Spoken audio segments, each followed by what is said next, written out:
Hello and good afternoon for the last time this season from your Co-op Community Stadium.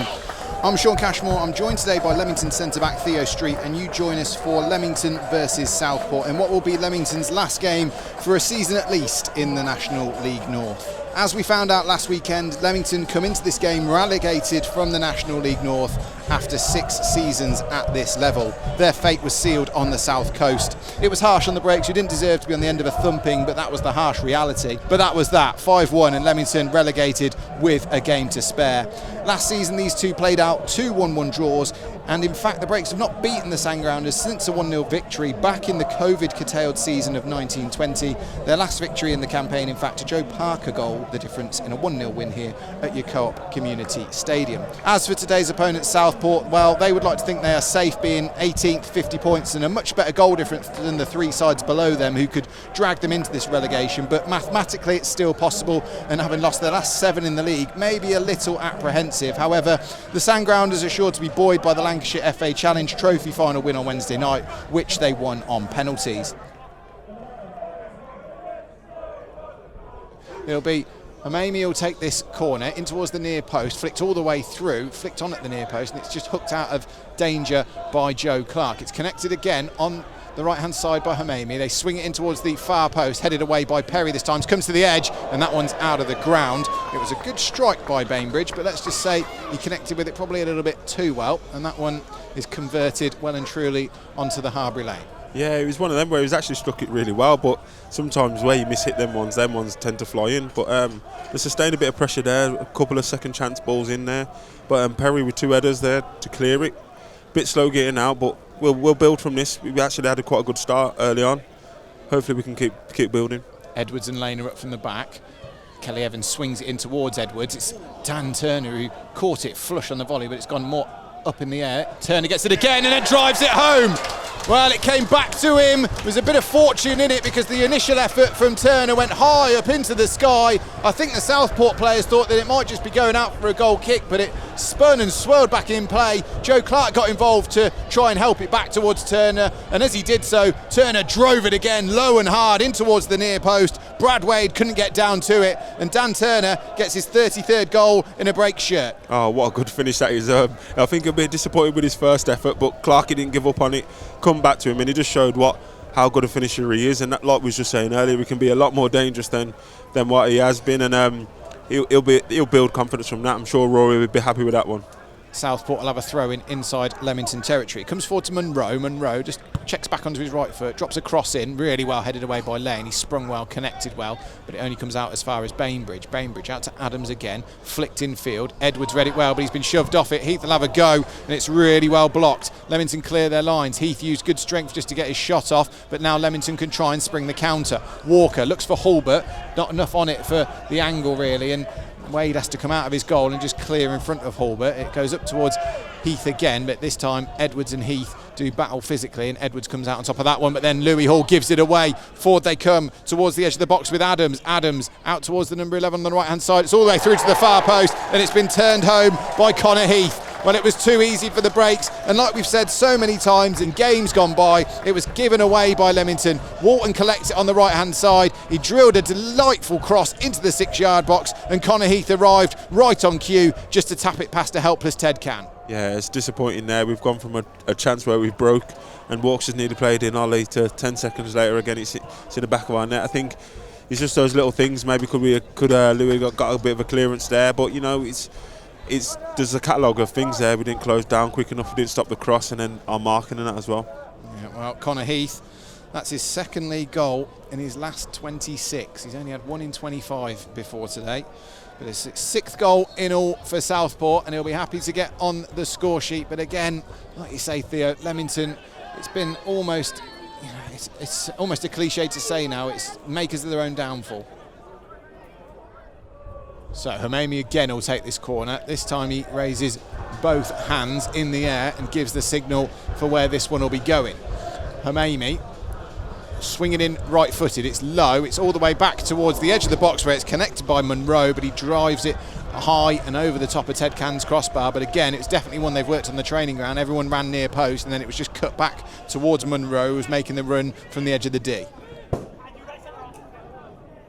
Hall, just over halfway. Sends one over the top again for Hulbert to try and give chase. They want the keepers to come, but he doesn't. Tries to come at the second attempt, and then it tries to fall towards Dan Turner, who just wasn't quite on his toes to turn it home. Southport all at sea at the back as Hulbert managed to get goal side of his man, who really wanted the keeper Wade to come and collect it. Wade didn't, and then in the end, Hulbert managed to just tow it away from the keeper, who did eventually come, and then Dan Turner just couldn't quite turn it into an empty net. Oh, Ollie done really well there. Like I said at the start of the game, he just doesn't give up on things, and he's kept harassing, got a toe in, and it's just one of them. As a story of our season, it's just gone a yard the wrong way. So the ball's back in play with Anson at the back, but he just heads it straight to the feet of Kelly Evans, who tries to spin the defence and get Turner in behind. Turner's just beaten to it by Bainbridge, who did really well to spot the danger and get there ahead of Dan Turner. He sends one long up towards the young man Josh Miles, who heads it down really well into the feet of that man again, Carberry, who's going to have a go at Benesha Shipway and get his crossing towards the near post. Edwards gives it away to Miles, puts a good challenge in on him. The fans behind the goal, Southport fans appeal for a penalty, but it was a really good challenge from Edwards, and now Meredith can come forward. Meredith has Kelly Evans in space inside of him, uses him. Kelly Evans has space out wide with Dan Turner. Turner in towards the 18-yard box. He's one-on-one. Turner, good save from Wade. Turner again has another go, blocked by the back line of Southport. It's good defending by Southport. It was a good save by Wade. Dan Turner got goal side of all the back line, and as he scampered into the box, he just couldn't quite apply the finish. Yeah, we worked a really good angle there for Dev to be able to get the ball out to him, and then just unfortunate one-on-one with the keeper, and the keeper's made a great save, because normally you'd back Dan there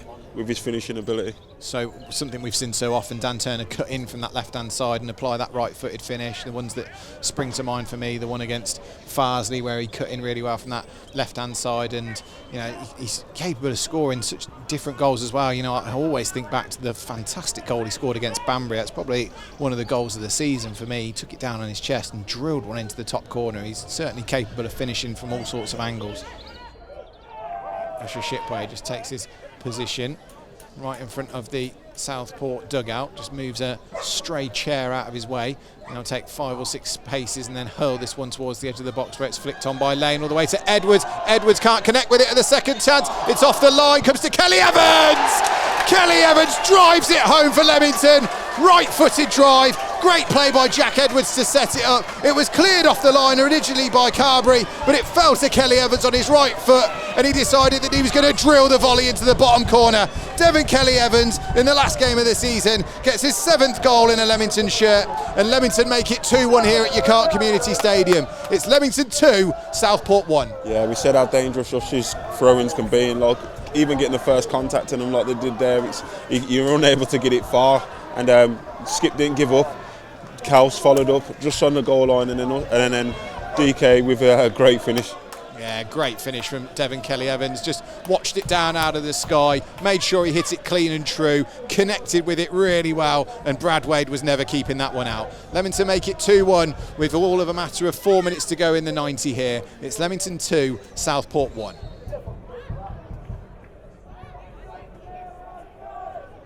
So Ted can get us back underway as the Southport man has gone off the pitch over on that far side and is now back involved, and the referee decides that enough is enough. So again, no added time at the end of the game, added on by Niall Smith, which again is a surprise to me, and a quizzical look from Theo Streete next to me as well. I'm sure that is not welcome to the likes of Toby Nichol, who would have been hoping for a little bit more time added on, but Leamington have managed to get a win on the final day of the season, but no added time. Yeah, it's a bit of a strange one that. It stopped it literally dead to the minute, so yeah, like you said, it would have been a shame for a few of the lads that come on late just to get a little bit of touch of it, just to get a feel of it, but it's glad just to be involved, I'm sure.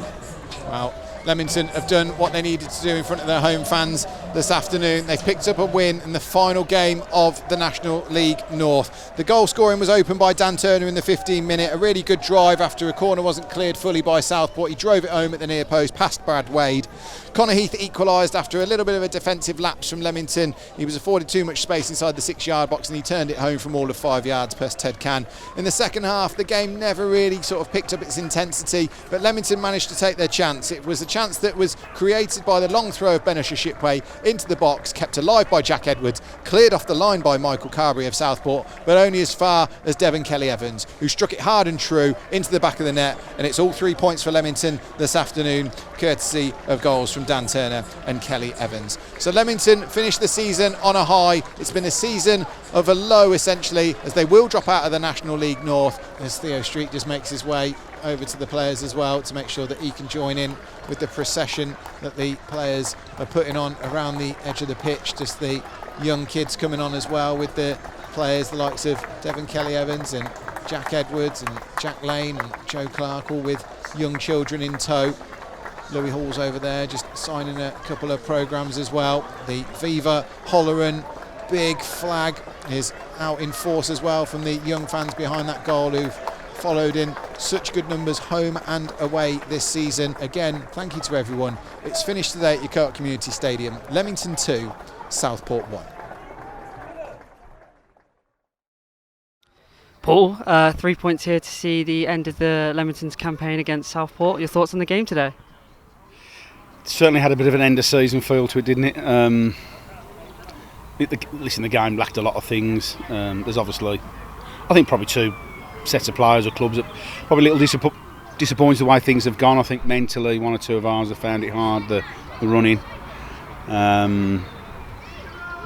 Game lacked quality, really, I thought, for long periods of it. Tempo. But we showed bits. And listen, I was sort of just, if there's one thing that has sort of been with us is, you know, the supporters that the supporters in the second half of the season, especially away from home, and stuck right with us. And you can see today as well that it's quite humbling, really, when it's where we're going. No, it was nice for them just to see a late winner and a bit of excitement. And I think late on the game opened up a little bit. A draw would have been fair, if we're being honest, but listen, we take that. Regardless of everything that was done, we knew we probably had to win the last three games here to stay in the league. Talk about fine margins. You look at back at the Chorley game when you probably think there's only going to be one winner, us, and we end up conceding that breakaway goal, and that's one of many, many things. I think, listen, the league's caught up with us a little bit. We've been very unfortunate with injuries and whatever, and I think over the period of the season, it's we haven't been good enough, and we've made too many mistakes, and it's been tough. It's been a tough for us, and listen, we'll try and regroup in the summer and get set to be competitive in what's a very good Central League. You mentioned there about the news that Leamington have been relegated, and with it being some of the sort of speculations about ins and outs, what reassurance can you give to the fans about the summer and next season? Yeah, well, listen, we sort of been planning for both. Listen, there's a couple of conversations to have, but listen, it's very hard for somebody like me to consider stepping away because of the affinity you have with the club and the fans, and there is an element that you sometimes think, look, is it time for somebody else? Been here a long time, and I don't know. It's one of these tough. It's listen, we're it's a real good club here, and we built this up over. We've turned from just a step 3 club into a really good step 3 club, into a team that's hung around in the National League for years, and trust me, this division, the National League now, if you're just a Leamington, a Tuesday night, Thursday night, Saturday, and you're going into the lower leagues for your players, and if you actually wrote the model down on paper, and then you're going to sell all your best players and help them move on, and we've given a lot of young kids a leg up.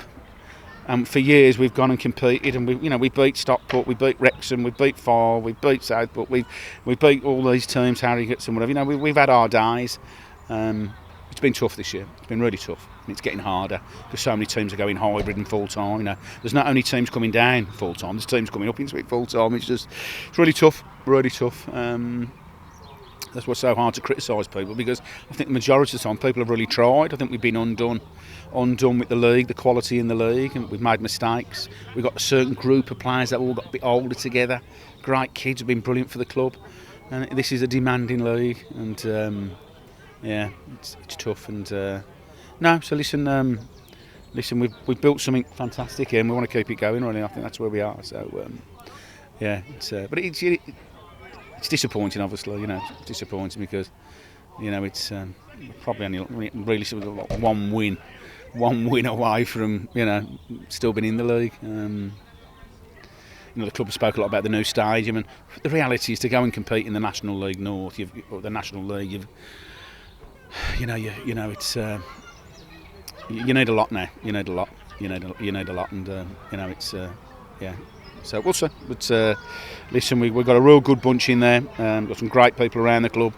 Can't thank the media team, the Barrys, the Jacks, all these people around the club, the Kites, and great set of support. So we just don't want to let them down. So that's the key thing. So listen, we'll keep marching on. You said there about how long you've been with the club. Someone who's been with you at your side, Pete Denham, who is coming out that he's leaving the club. What's your thoughts on that? Yeah, listen, it's a tough day today because there's a few people around the place. The few loan lads we've had to bring them in because of the injuries and everything, and they've been great. They've really tried. They might have made the odd mistake here and there, but that's what you get. There's one or two players, obviously, that been interested in what happens there. But staff-wise, yeah, nice. James probably his last time with us today. That'll be mentioned in the presentation. But true warrior, for us. And obviously Pete, who brought to the club about 10 years ago, and he's more than a physio. He does so much for the football club. So sad. This is really sad. You don't like to lose good people, and sadly over the last few years we've lost a few good people, and it makes things difficult. So, but listen, it won't be the last you've seen of Pete. There's no doubt about that. But he's been another really good signing to add to lots of good signings. So, yeah.